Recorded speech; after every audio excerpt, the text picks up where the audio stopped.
All right, it is 4 o'clock or 5:30. I knew it was one of the two. It's 5:30 on February 1st, 2021.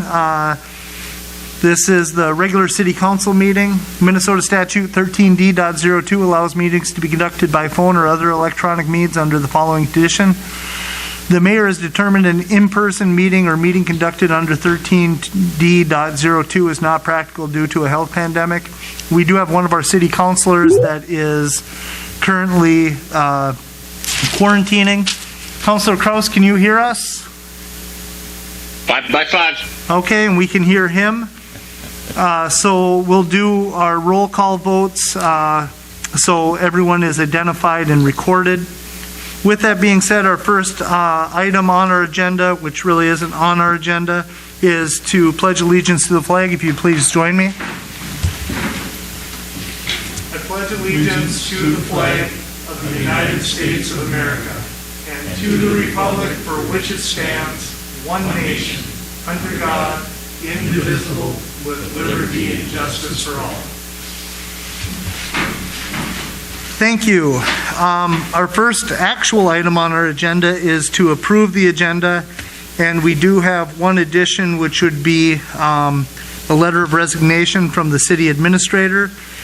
The chair would entertain a motion to approve the agenda with the addition.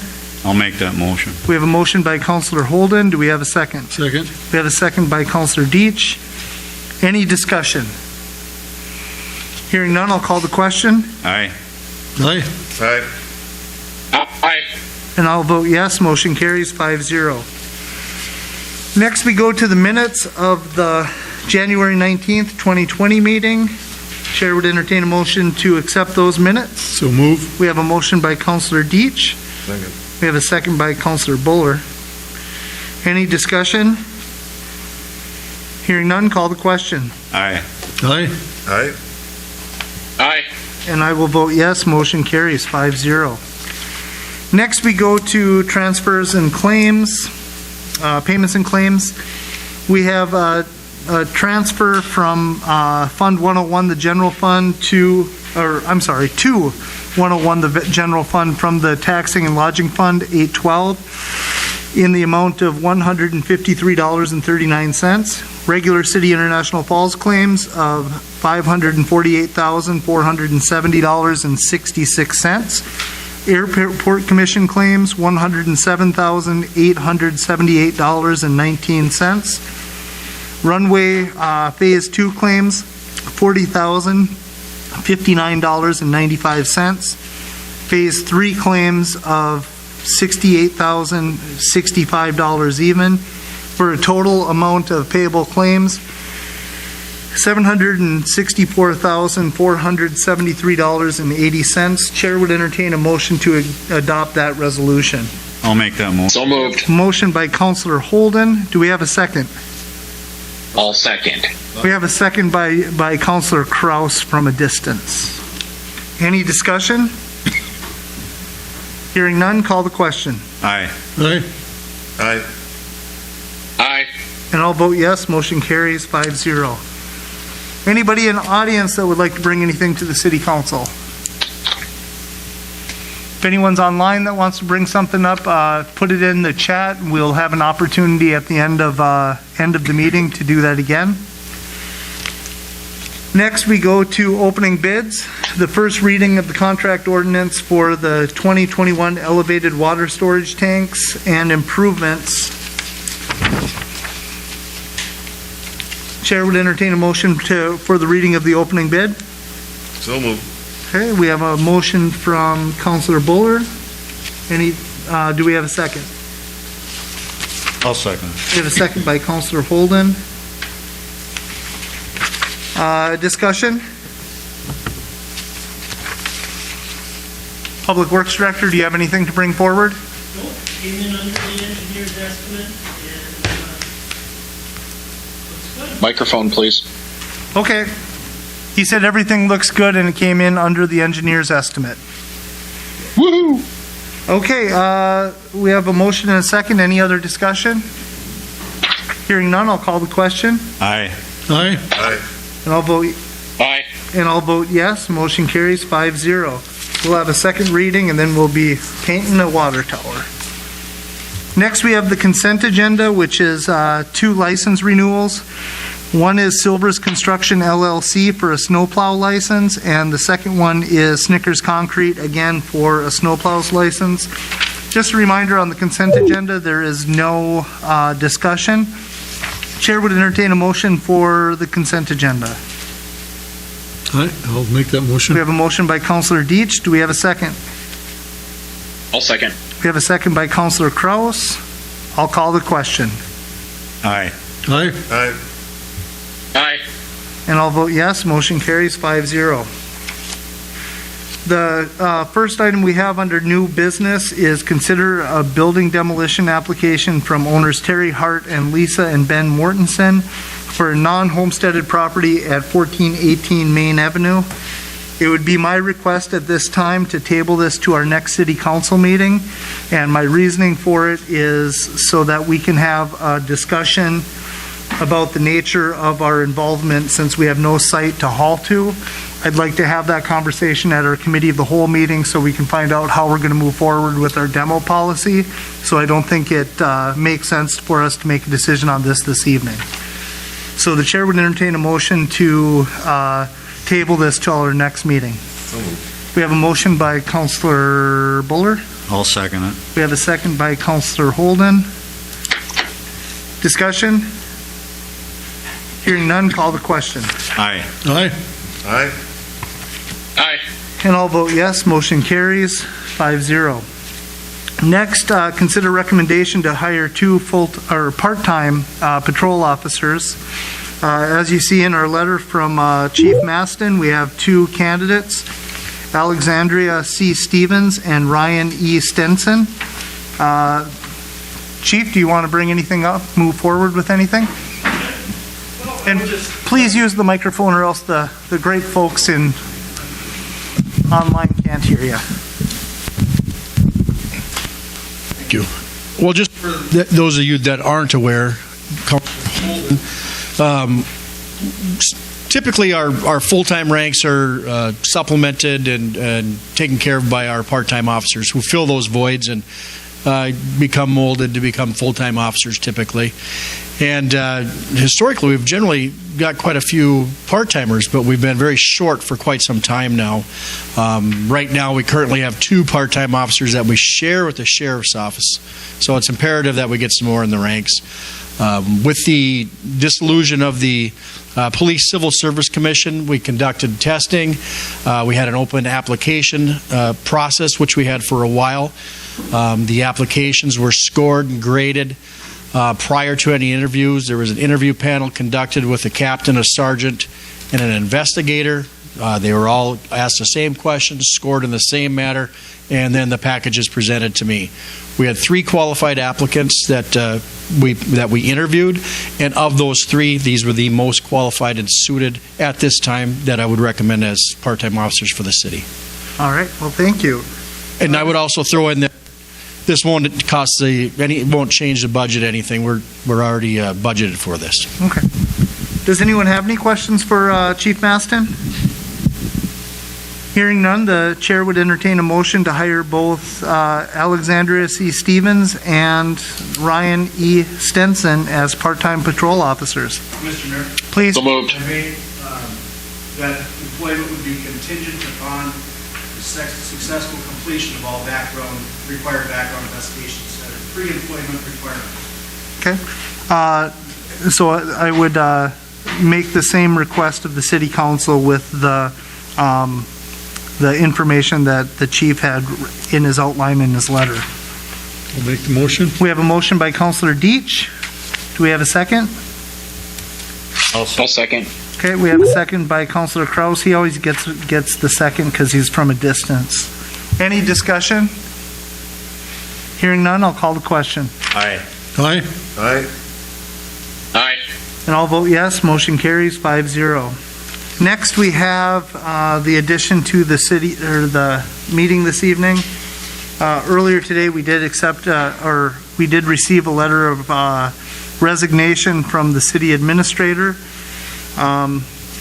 Ken, do you want to move forward with that, or would you like me to read it? How would you like to proceed?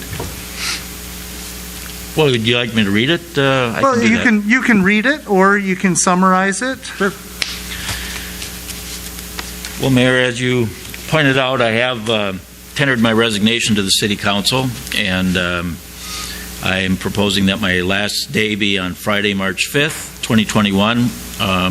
My actual retirement date will be the end of the day on April 2nd, with an effective date of Saturday, April 3rd, 2021. And I have asked that the City Council accept this letter with approval necessary by a simple majority vote. I've identified some outstanding issues that I will try and work through and address over the course of my time from this date, February 1st, until March 5th, which would be my last working day. I provided that to the council, and I do want to read and note that I do reiterate that it's been a privilege for me to have worked for 7 years on behalf of all the citizens of International Falls. I've advocated and worked hard to pursue excellent local governments, and have done so during my 30-year career in public service. It's my hope that city leadership will continue to pursue excellence through meaningful public policies that demonstrate high public aspirations. I think we should expect and encourage, and in fact demand, productive work performance and a strong work ethic throughout our workforce, our advisory committees, and elected officials. And I don't think, and I have tried to pursue this, but I don't think we should merely accept the goal of just to strive for mediocrity. You know, people have fault government for too much, and that's one of the things that we don't want to do. We need to strive for excellence. And so much has been done during my tenure here with the city, and much needs to be done going forward. And I noted to the City Council that I've thanked them for the opportunity to serve the citizens, the businesses, and the International Falls area community. And I mean that from the bottom of my heart. So I'm asking that the council accept my letter of resignation with my ultimate retirement in early April. Okay. With that being said, I want to thank Ken as well, because he's the only city administrator I've known. So we've been frustrated with each other at times, but there's been a lot of good times too. He's been so wonderful for me as I've been learning the ropes around here, and Ken is probably the most knowledgeable person I know about city government. So I want to thank him for his time at the city, and with that being said, I would accept a motion to accept his letter of resignation at this time. I'll make that motion. We have a motion by Councilor Holden. Do we have a second? I'll second. I have a second from Councilor Buller. Any discussion? Again, thank you, Ken, and we have a handful of things to still work on, so we'll be giving her a heck for the next month. With that being said, I'll call the question. Aye. Aye. Aye. Aye. And I'll vote yes. Motion carries 5-0. Next, the reason we put that in the middle of our agenda is we do have a portion of our meeting tonight that is expected to go closed, and the purpose for it is to discuss purchase of property and negotiation. So the chair would, for the same property that we did last time, which is formerly known as the Stock Tire site. Chair would entertain a motion to close the meeting for the purpose of negotiation under 13D.05, subsection 3, paragraph C, part 3. So moved. We have a motion from Councilor Deitch. Do we have a second? I'll make that motion. Yeah, we have a second from Councilor Holden. Discussion? Call the question, Aye. Aye. Aye. Aye. and I'll vote yes. Motion carries 5-0. So we will close this meeting temporarily to discuss the purchase of property or the negotiation of property. All right, we were in closed session to discuss negotiating a price for the formerly known as Stock Tire Building. We will be moving forward with negotiations. Next item on the agenda is any other business to come before the council. Is there anything else to come before the council? Hearing none, we'll go to the reports of the administrator, attorney, and department heads. City administrator. Mayor, I just wanted to advise the city council, as you already are familiar, we had a community testing event that went on. It was completed on January 23rd. I understand that over the course of the few days that community testing took place, there was 223 people that were tested using the saliva method of COVID testing.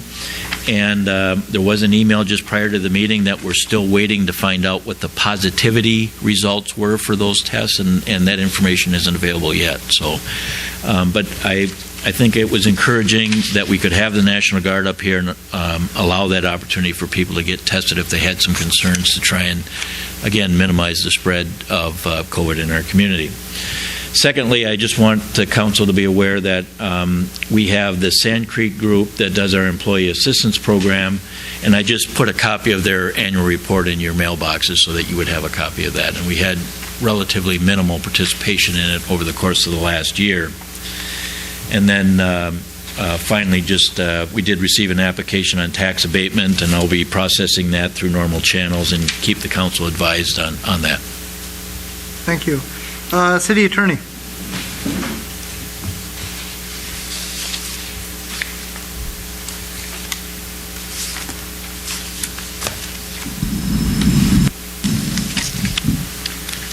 Mayor and council, and Mr. Anderson, first of all, I'd like to thank Ken. It's been a pleasure to work with you the last 7 years. Done a lot of different things together, and you've always assisted me in a very capable manner, and I really appreciate all you've done for the city and how you've helped me in my office, and I'm going to miss you greatly, so good luck in the future. I provided an update on the pending criminal blight cases. There hasn't been much that's occurred over the last 2 weeks since the last report. We do have a number of cases coming up on the 16th of February, and then again a huge number of cases on March 16th. One item that the council needs to discuss probably at the City of the Whole meeting, and it's good that Mr. Brokaw is here, because on this whole demolition program, we do have 2 pending cases that we actually took to court, got court orders for the city to demolish those buildings and assess the cost back to the property owners, and those have not occurred.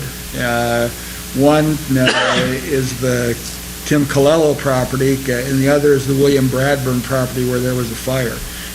Now, Mr. Bradburn, by the judge, was given a period of time to correct things, but that expires, I think, on around February 20th, and it doesn't sound like those corrections are going to be made. So we do have those 2, and I know in talking with Jared Baldwin, there are a number of other properties around the community that he feels would be appropriate for demolition, but we need to make some determination on how we're going to deal with the 2 that have already been ordered to be demolished.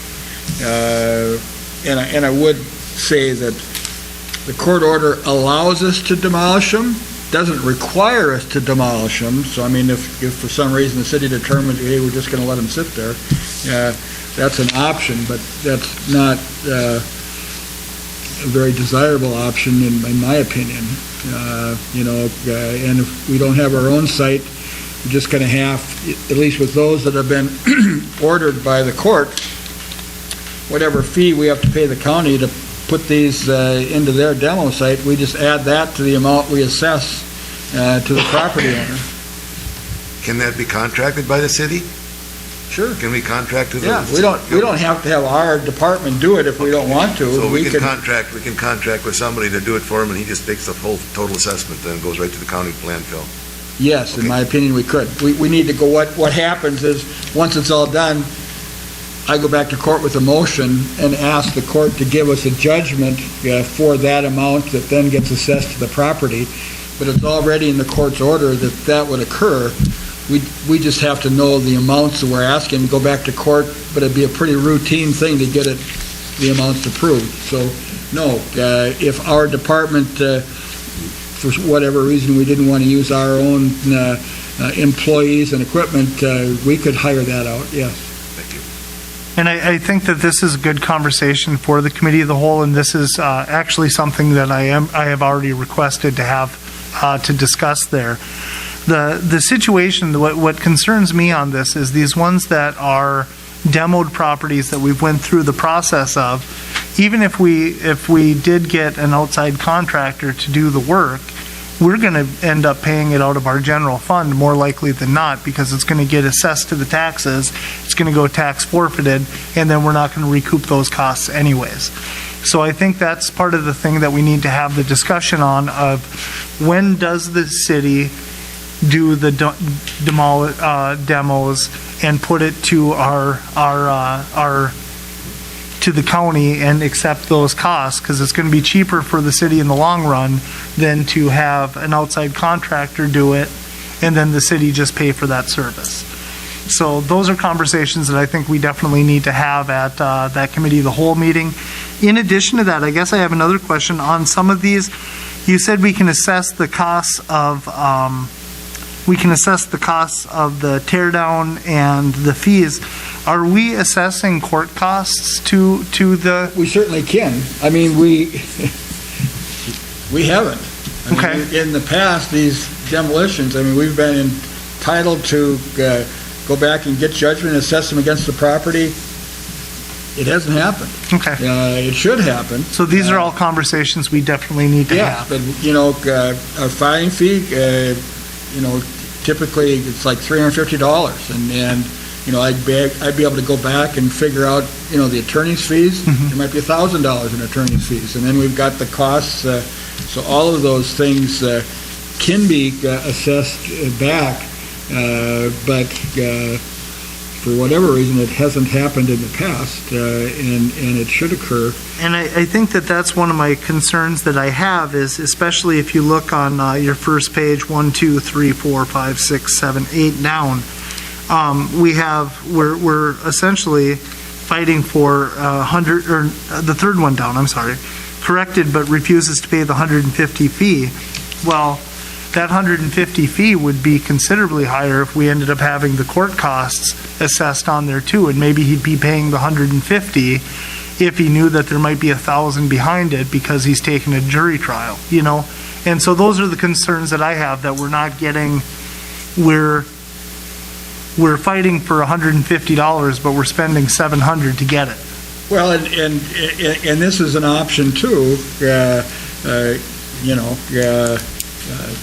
and again, probably for committee of the whole discussion, but with regard to, if the council directs me not to continue putting in my court time to try to collect this $150, and that's, with that, it's not a jury trial. At this point, it's less than $300. Somebody's not going to go to jail, so it would just be a court trial, and the argument would be to the judge. So when that issue comes to trial, with the particular one you're referring to, it's not going to be a jury. Right. In that situation, I've been advised that the issue's been corrected, but the position I have taken with all these, and it's in our ordinance, that once you violate, regardless of whether or not we take it to court, I mean, if we have to give you notices and you correct it, we're entitled to 150, to apply towards the fire marshal or wherever we want to use it. Yep. As a practical matter, we haven't been doing that, but now we're doing that with court. So the position I've taken in court, even if they correct it, if I have had to file, and with criminal cases, there's no filing fee, so we don't pay. The demolition cases, those are civil cases, we have to pay a court filing fee. We also, with those, we have to do a notice of lis pendens and file it with the county recorder. There's a whole bunch of extra work and out-of-pocket expenses that we have to pay in those civil cases that we don't pay in the criminal. And on this particular case, we'll just certify it as a petty, and we'll have a judge listen to things, and our ordinance provides that that fee is owing, and I have every expectation that a judge is going to say you have to pay the fee. Fair enough. Anything else? No. All right. Thank you. Any questions for the city attorney while he's here? All right, thank you. Department heads? No.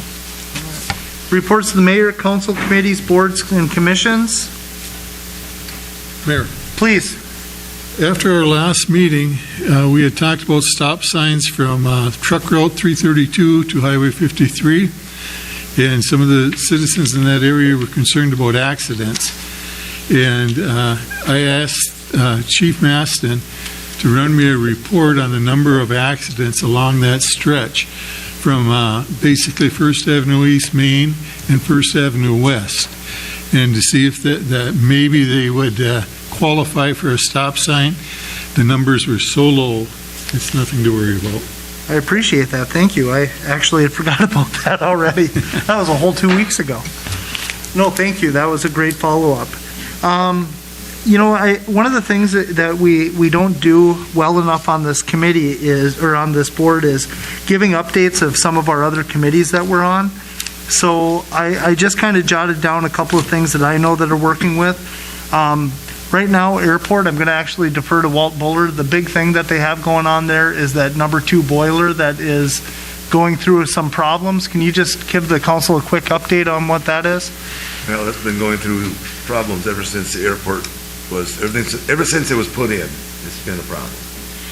And every time they come and fix it, they are saying, this is exactly what it is, we know what it is, this part we'll put in, and same thing doesn't work. We finally had to get a little threatening and say, well, if we can't get it fixed, we're going to get an attorney and we're going to get you to put in a new boiler because it's just everything put in. Well, now they sent up 2 techs from the company as of last Wednesday. They were there on Wednesday. They were supposed to get some more parts, and again, we're 99% sure this is going to do it. So this is their last chance. We've already told them that if this doesn't work this time, we're going to demand a new boiler. They said they would get it running and they'd give us a 5-year warranty from the day they got it running. It seems like it runs for 3-4 hours and kicks out again. The concern is it's our only boiler we have in there to heat the whole thing. And the other day when it was 30 below zero, if that would have gone out, we'd have been in some big trouble of starting to freeze the place up. So we did get. We'll see. I haven't talked to Thor since Wednesday if it made any difference or not yet, but that was the main concern. That they're still having some issues with the PA system. They've come, they've changed things there and stuff too, but that's another issue we still have yet on phase 1 and 2. We don't have a leaky roof, but it's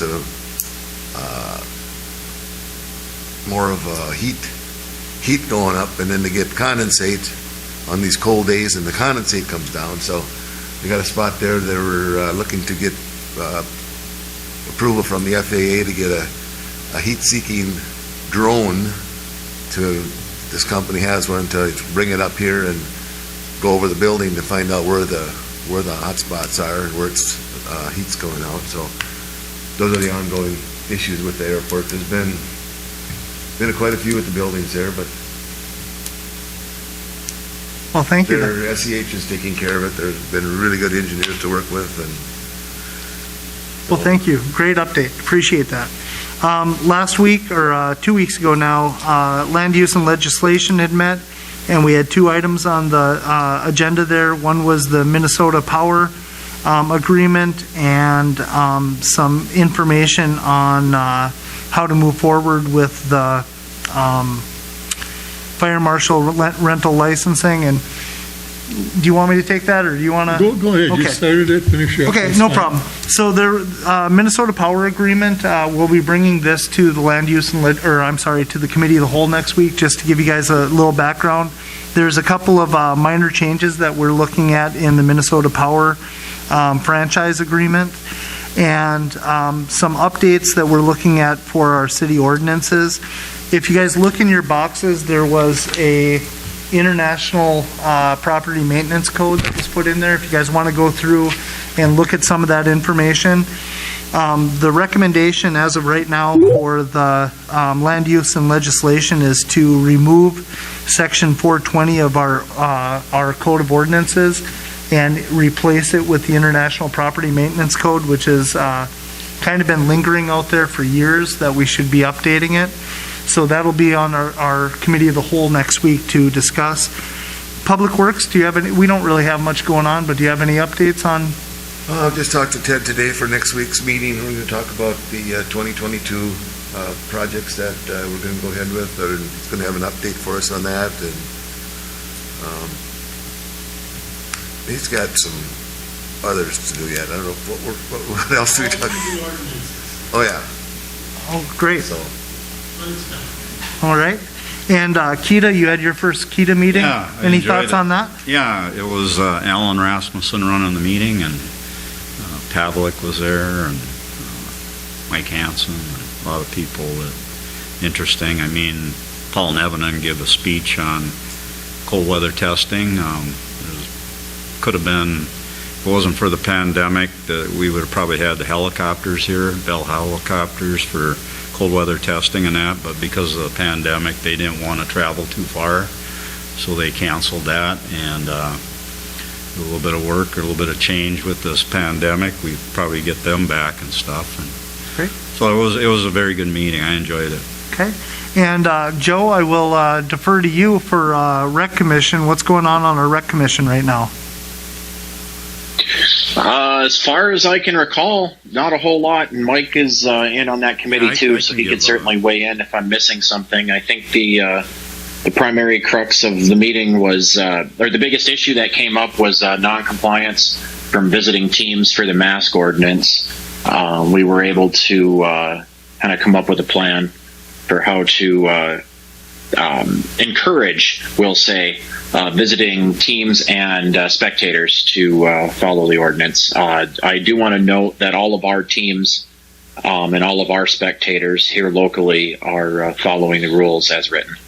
Yeah, International Falls has been following the rules very carefully and doing a good job with it, but some of the towns that have come in, like to Cary Park and stuff, they show up, they don't have the masks, and so we had pretty good discussion on that. I mean, it's a city building, and we want to follow the rules, and so that was heavy discussion. The other thing is we had our annual election of officers.